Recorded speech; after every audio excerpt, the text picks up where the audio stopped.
राम जी बहुत चिंतित थे। उन्हें सीता जी की बहुत याद आ रही थी। रावण सीता जी को ले गया था। राम जी को उन्हें ढूंढना था। उन्होंने हनुमान जी को बुलाया। हनुमान, उन्होंने कहा, तुम बलवान और बुद्धिमान हो, तुम उड़ सकते हो, मुझे तुम्हारी मदद चाहिए। कृपया सीता जी को ढूंढो, उन्हें बताओ मैं उनके लिए आ रहा हूं। हनुमान जी ने राम जी को प्रणाम किया। मैं सीता जी को ढूंढ लूंगा, उन्होंने वादा किया। लंका में सीता जी को ढूंढना खतरनाक होगा। हनुमान जी को जल्दी और सुरक्षित यात्रा करने का कोई तरीका चाहिए था। उन्होंने एक विशेष रथ बनाने का फैसला किया। यह रथ उन्हें आकाश से लंका ले जाएगा। हनुमान जी ने अपनी दिव्य शक्तियों का उपयोग किया। उन्होंने सबसे मजबूत लताएं और सबसे ऊंचे पेड़ इकट्ठे किए। उन्होंने उन्हें एक साथ बुनकर एक शानदार रथ बनाया। यह कोई साधारण रथ नहीं था। यह एक दिव्य रथ था जो राम जी के प्रति हनुमान जी की भक्ति से संचालित था। हनुमान जी तैयार थे। वह अपने रथ पर चढ़ गए। उन्होंने गहरी सांस ली और राम जी का नाम जप किया। प्रकाश की एक लहर के साथ रथ जमीन से ऊपर उठ गया। हनुमान जी लंका के रास्ते में थे। रथ हवा में उड़ता हुआ गया। यह एक धूमकेतु की तरह चलता था, अपने पीछे प्रकाश की एक लकीर छोड़ता हुआ। हनुमान जी ने अपने फर में हवा को महसूस किया।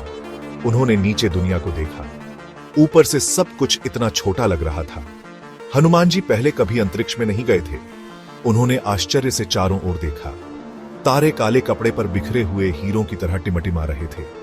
उन्होंने अजीब और अद्भुत नक्षत्र देखे।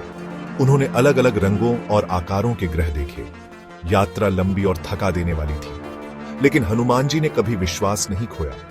उन्होंने राम जी का नाम जप किया। उन्होंने सीता जी के बारे में सोचा और उनका दृढ़ संकल्प मजबूत होता गया। वह उन्हें ढूंढ लेंगे।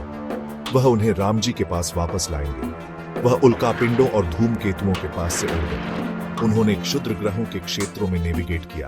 उन्हें कोई नहीं रोक सकता था। उनका दिव्य रथ अजेय था, जो राम जी के प्रति उनके प्रेम से प्रेरित था। अंत में हनुमान जी ने उसे देखा। दूरी में एक चमकता हुआ द्वीप। यह लंका थी, रावण का राज्य। लंका भारी सुरक्षा में थी। राक्षसों ने आसमान में गश्त की। वे भयंकर और खतरनाक लग रहे थे। हनुमान जी जानते थे कि उन्हें सावधान रहना होगा। वह राक्षसों को खुद को देखने नहीं दे सकते थे। उन्होंने अपने रथ को अदृश्य कर दिया। वह चुपचाप बादलों के बीच छिपते हुए द्वीप की ओर उड़ गए। उन्होंने अपना रथ पेड़ों के एक झुंड में उतारा। उन्होंने खुद को छोटा बना लिया, बंदर जितना छोटा। अब वह लंका में किसी का ध्यान नहीं गया।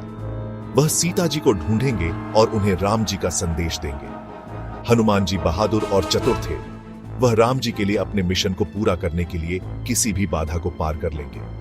राम जी और सीता जी के प्रति उनके प्रेम ने उन्हें साहस से भर दिया। वह किसी भी चीज के लिए तैयार थे। हनुमान जी ने सीता जी को हर जगह खोजा। उन्होंने लंका के सुंदर महल देखे। उन्होंने शक्तिशाली राक्षस योद्धाओं को देखा। अंत में उन्होंने सीता जी को एक बगीचे में पाया। वह उदास और अकेली थी। हनुमान जी सीता जी के पास दौड़ना चाहते थे, लेकिन वह जानते थे कि उन्हें सावधान रहना होगा।